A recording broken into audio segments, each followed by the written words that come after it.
tal? Bienvenidos, les saluda Claudia Palacios. Hoy estamos en el estudio con la Teniente Coronel Diana Torres Castellanos. Ella es la jefe de planeación de la aviación policial y tiene mucha experiencia en el combate al narcotráfico, no solamente porque es piloto y fue piloto de aviones de fumigación, de aviones bimotor, sino porque fue la jefe de prevención de la Policía Antinarcóticos y ha hecho una extraordinaria labor social en las comunidades para prevenir el consumo de sustancias alucinógenas.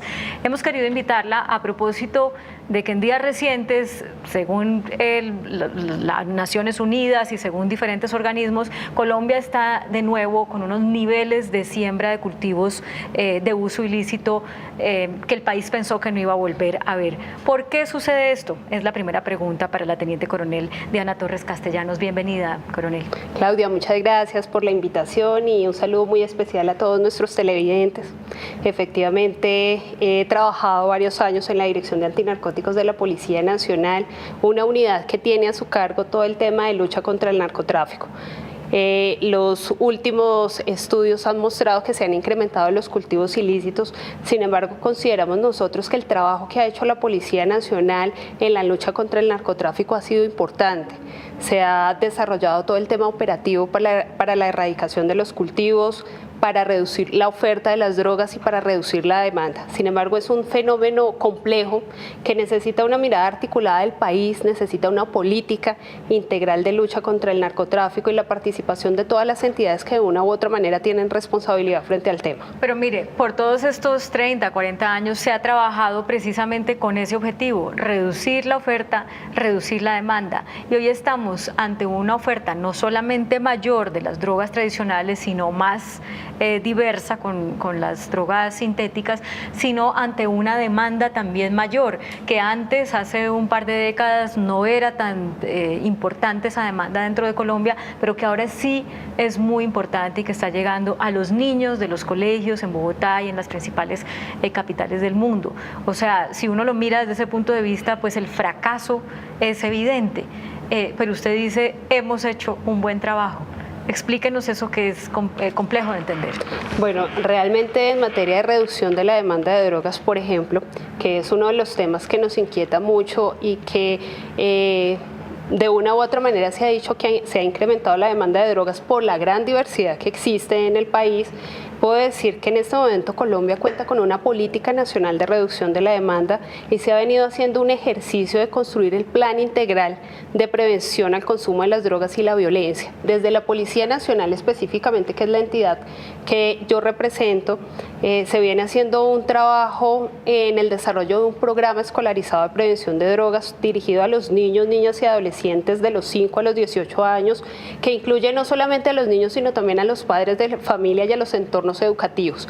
En este momento se está haciendo todo un proceso de análisis que permite hacer una reevaluación a ese programa de prevención vinculando otras entidades del Estado, pero no solamente del Estado, sino también tomando otros referentes internacionales como es Brasil, Estados Unidos y algunos países en donde el tema de consumo ha ocupado también la agenda importante y la mirada articulada de las instituciones.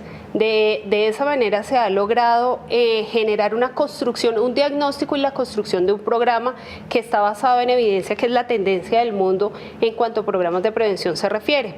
Este programa de prevención se está organizando y se está estructurando para poderlo desarrollar. Obviamente venimos de un trabajo de ya cerca de 17 años continuos en donde se ha venido haciendo el trabajo y en donde los esfuerzos de la policía no son suficientes porque la comunidad es demasiado grande. La policía tiene en este momento una cobertura que llega a los 32 departamentos del país. Tenemos más o menos un promedio de 1.500 colegios que se están interviniendo anualmente. Sin embargo, eso es el 3% de la comunidad educativa del país, que son las edades sensibles. ¿Cómo previenen ustedes el consumo y cómo demuestran que esas maneras de prevención sí son efectivas? Bueno, este tema de consumo, la prevención como tal necesita que realmente exista una anticipación al consumo. Las edades de consumo consumo en el país están entre los 9 y 12 años, dependiendo pues el tipo, inicio. las edades de inicio, dependiendo el tipo de sustancias, porque obviamente hay drogas legales como el alcohol y el cigarrillo que se inician en edades aproximadamente entre los 9 y 12 años, y hay drogas ilegales que se inician un poco más tarde. Estos estudios de consumo nos han permitido evidenciar en la comunidad colombiana que el consumo de las drogas no tiene ni estratos sociales ni diferencia de colegios públicos ni privados, sino que el consumo realmente se da en todo tipo de comunidad. Nos vemos abocados también a una problemática que hoy se está presentando en el mundo, y aquí en nuestro país realmente también lo evidenciamos, y es que hay demasiada cantidad de sustancias psicoactivas e incluso medicamentos de control especial que son consumidos por los jóvenes y que no tienen un control específico porque son muchas sustancias. De hecho, tenemos sustancias químicas utilizadas para el hogar, como ciertos detergentes, ciertos químicos que son utilizados en el hogar y que producen efectos psicoactivos. Eso hace que definitivamente el trabajo de prevención tiene que ser importante, tiene que ocupar la agenda de los entornos sociales. Cuéntenos específicamente qué hacen ustedes que sea efectivo para prevenir, porque usted dice hay que empezar con la prevención antes de que empiece el consumo. Uno en su casa pues le habla a sus hijos, a los hijos de que esto no está bien, de que esto puede llevar a que no logren los sueños, de que esto destruye familias y este tipo de cosas, pero aún así la juventud sigue experimentando, sigue con esa necesidad de experimentar. ¿Qué han hecho ustedes que prevenga ese primer paso que es el de la experimentación o el de caer ante la presión de los demás? Precisamente por eso el programa de prevención se ha buscado que inicie en edades muy tempranas e inicia desde los 5 años. Los estudios nos han permitido identificar que los niños son muy receptivos y de los 0 a los 7 años están formando su personalidad, y todos estos esfuerzos que podamos desarrollar en ellos y toda esa información que ellos puedan recepcionar ayuda a generar realmente unas bases sólidas y unos factores protectivos que ayuden a alejar y a evitar que los niños entren en actividades de consumo de sustancias psicoactivas. ¿Y lo hacen contándoles? Entonces, el programa, no señora, el programa para los niños más pequeños que inicia a los 5 años es un programa que va dirigido, se llama Aprende Jugando, es un programa que no tiene letras, sino que va orientado con gráficos en donde el niño construye historias que le permite generar prevención a riesgos básicos, no drogas, sino actividades muy elementales que le fomentan la protección de los mismos niños. Por ejemplo, con gráficos relacionados con los electrodomésticos, que el niño no le coloque la mano a la plancha que está conectada porque eso le causa daño a su cuerpo, que el niño no consuma el medicamento que la mamá guarda en el baño porque eso le causa un daño, un efecto. Entonces, todos esos riesgos, que el niño sepa a quién acude en caso de una emergencia, son poco a poco lo vamos incursionando en el tema de la prevención integral. Y cuando ya los niños son un poco más grandes, ya el tema más específico son drogas, pero el programa va orientado, depende de las edades, porque no es lo mismo los niños de 5 años que hablar con niños ya de 12 años. Estadísticamente, y de esa manera se va organizando. Estadísticamente, ¿cuál es el resultado? Usted me dice que intervienen en 300 escuelas en todo el país. En 1.500 colegios en todo el país. Perdón, en 1.500 colegios en todo el país. ¿Ustedes tienen medido si en esos colegios hay menos tendencia al consumo, sí, o menos consumo que en los colegios donde no hay campañas como esta? Sí, claro, eso nos ha permitido identificar variables que nos permiten generar factores diferenciales entre colegios que no reciben ningún tipo de programa referente a prevención versus colegios que tienen programas de prevención. Hemos hecho en este momento 4 estudios, todos diferentes, con instituciones diferentes a la Policía Nacional, y estos estudios nos han permitido identificar la efectividad del programa en el desarrollo del mismo, el cumplimiento de los estándares. Tenemos un convenio con el Ministerio de Educación que nos permitió hacer un análisis de los contenidos programáticos y obviamente ajustarlos a los estándares que nos exige el Ministerio de Educación para este tipo de programas en planteles educativos. Pero ¿cuánto menos o cuánto menor es el consumo en los planteles educativos en realmente los que ustedes tienen el programa? Realmente en este momento va la medición, la efectividad que nos sacó el último estudio, que nos lo hizo la firma Inbamer Gallup, llegó al 90% de efectividad. En este momento también se está haciendo un seguimiento. El 90% de los estudiantes que reciben el programa no se ve inmerso en un tema de consumo. Sí. No cae. ¿Cuál es el problema que tenemos? Que la cobertura En el país contamos con 1.500 policías que se han formado y que se han capacitado para ser instructores, porque el perfil del policía que llega a los colegios no es el perfil de un policía común y corriente, sino es especial para poder desarrollar programas con los niños. Obviamente los niños merecen para nosotros una atención especial y se requiere de un personal entrenado e idóneo para el desarrollo del mismo. Coronel, usted aparte, ya lo mencionaba yo al principio de la entrevista, usted aparte de haber dirigido este programa de prevención, pues antes de eso hacía parte del programa de fumigación de cultivos ilícitos y de interdicción de narcotráfico. ¿Qué es más efectivo? ¿La fumigación, la interdicción, la prevención? ¿Qué realmente resulta más efectivo? Bueno, pienso que definitivamente es muy importante el trabajo articulado de todo. Se necesita hacer una buena erradicación de cultivos ilícitos y tiene que ir muy bien complementado con un programa efectivo de interdicción que nos permita desmantelar las organizaciones dedicadas a este flagelo. Y esto no funciona si no tenemos acompañado un tema social que nos lleve a generar un buen acompañamiento a la comunidad, que nos lleve a generar unas buenas actividades de prevención que eduquen a la ciudadanía en estas zonas del país y realmente se disminuya el consumo y la producción de los cultivos ilícitos. De esta manera realmente se logra el objetivo.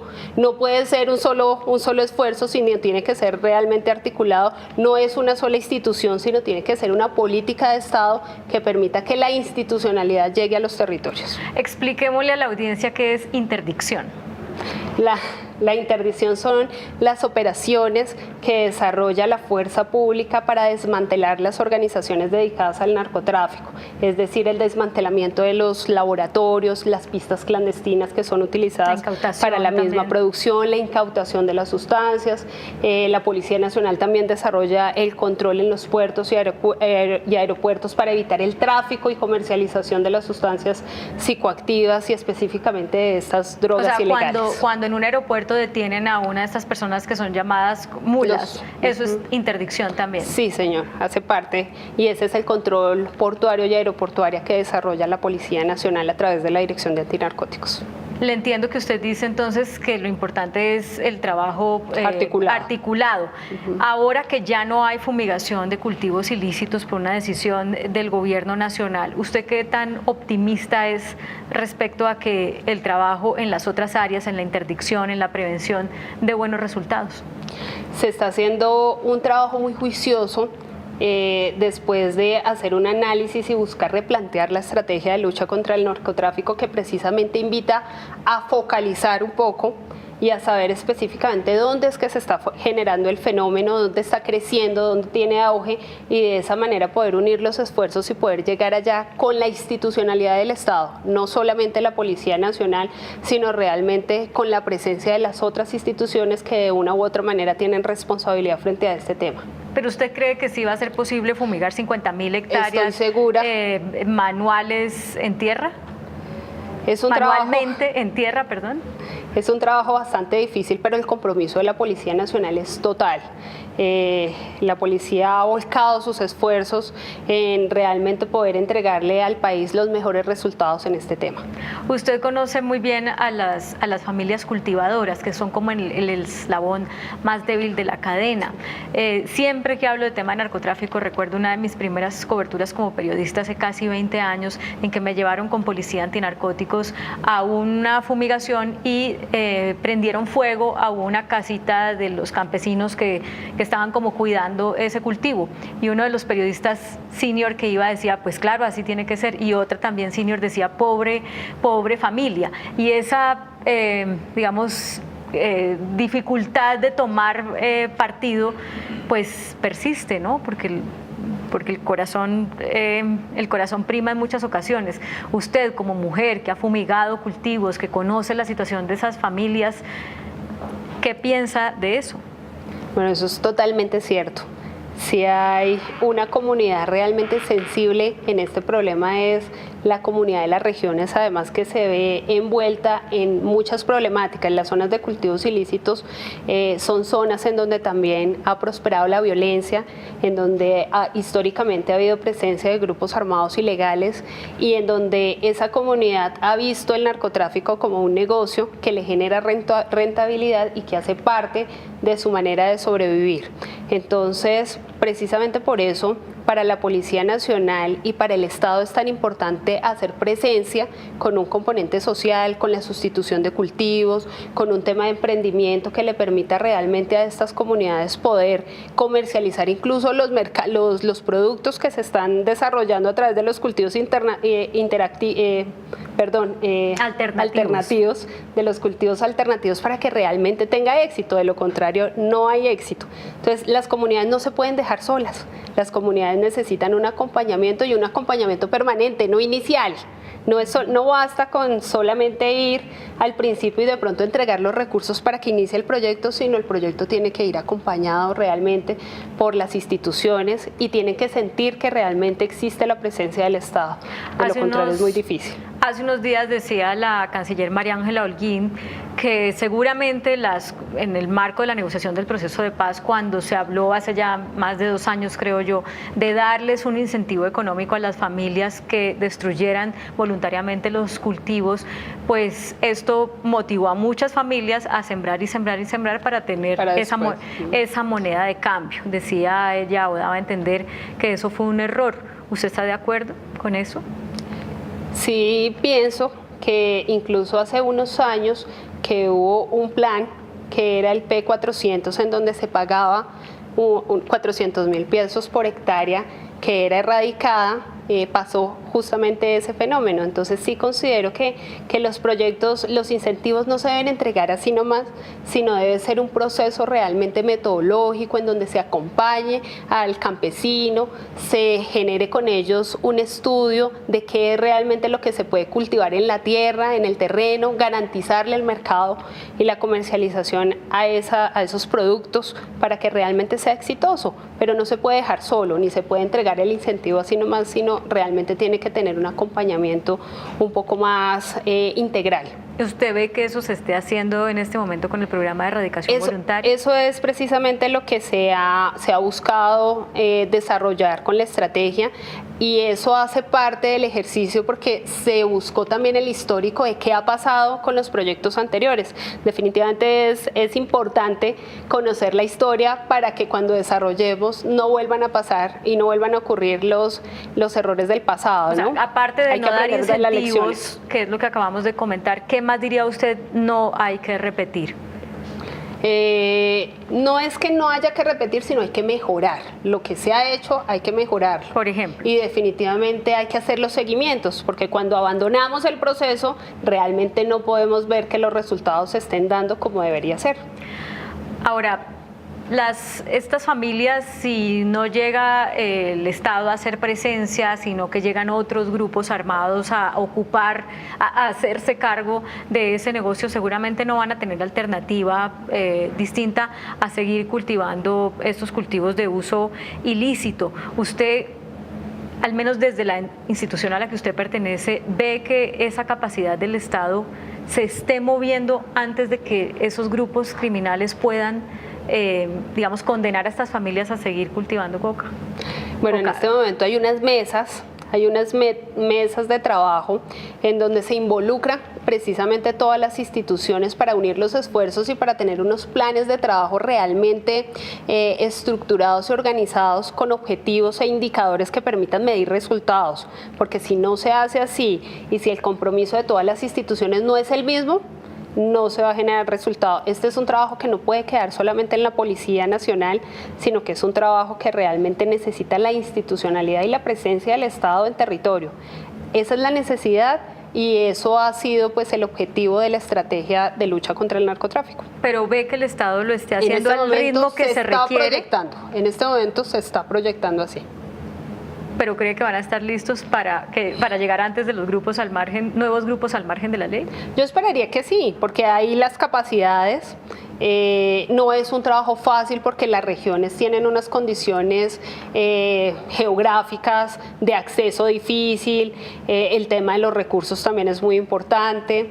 En la planeación se ha previsto mucho de esto, que los recursos lleguen efectivamente a las zonas en donde se necesite. Se ha hecho un ejercicio de focalización para poder priorizar dónde realmente está el problema y a qué puntos podemos llegar, y no de pronto que se disperse tanto que realmente el objetivo no se cumpla en las regiones que se necesita. Las FARC, varios miembros de las FARC dijeron hace algunos días en varias entrevistas que ellos no se van a volver sapos del Estado.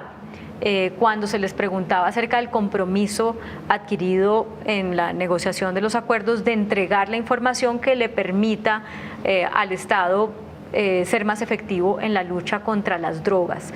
En este momento, ¿ustedes sienten suficiente colaboración de las FARC y suficiente cumplimiento de esa parte del acuerdo para ser más efectivo en la lucha contra las drogas? Bueno, ese contacto directo con el personal de las FARC no he tenido yo acceso, entonces no podría decir si realmente la información que ellos suministran ha sido la necesaria y si realmente se está llevando a cabo ese proceso, porque no he tenido pues ese acceso directo. Bueno, pero hace parte de la institución, sí. Es conocedora del tema de narcotráfico y seguramente tiene más información que la que recibiría teniendo un contacto directo. Bueno, dentro de lo que he escuchado se ha recibido alguna información, no suficiente porque se necesita aún más, pero realmente sí se ha recibido cierta información necesaria para focalizar. Se requiere un esfuerzo mayor porque no son zonas fáciles para poder acceder y se necesita mucha información de las minas, de la ubicación de los laboratorios, mucha información que es útil, vital e importante para el desarrollo de la misión y sobre todo para las operaciones interdictivas. ¿Qué usted le diría a las FARC? ¿Entréguenla? Sería importante, sí, claro. ¿Cuál es su opinión sobre la legalización de las drogas? Más que decir estamos o no de acuerdo, se necesita realmente hacer un estudio que nos permita identificar qué tan preparados estamos como comunidad, como población en general, qué tan preparados están nuestros jóvenes para asumir una decisión de estas. Pienso que tenemos que tomar un tiempo para poderlo analizar muy bien. Es un tema sensible, además que es un tema que afecta directamente la salud pública.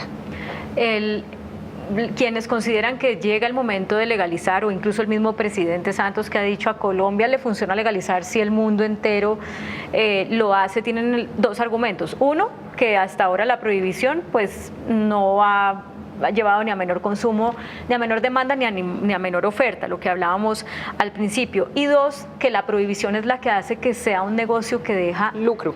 No solamente que deja lucro, sino que deja tanta muerte, porque al ser ilícito, pues siempre haciendo las cosas por debajo de cuerda, hay corrupción, hay asesinatos, hay, bueno, todo lo que usted ya conoce. Ante eso, ¿qué responder? Pienso que es un ejercicio que tenemos que hacer, o sea, no hay una verdad absoluta, ni puedo decir no hay que legalizarla, sino que hay que hacer un ejercicio realmente juicioso que nos permita identificar si estamos o no preparados y cómo sería ese ejercicio, qué tenemos que hacer, porque obviamente legalizar también implica de todos un compromiso importante en materia de educación. La mejor manera de hacer prevención es desde la educación y por eso es fundamental además fortalecer el tema del factor familia. Cuando vemos los estudios de el origen del consumo de las drogas, vemos que proviene de muchos factores macrosociales, microsociales e individuales. Y uno de los factores importantes es el tema familia.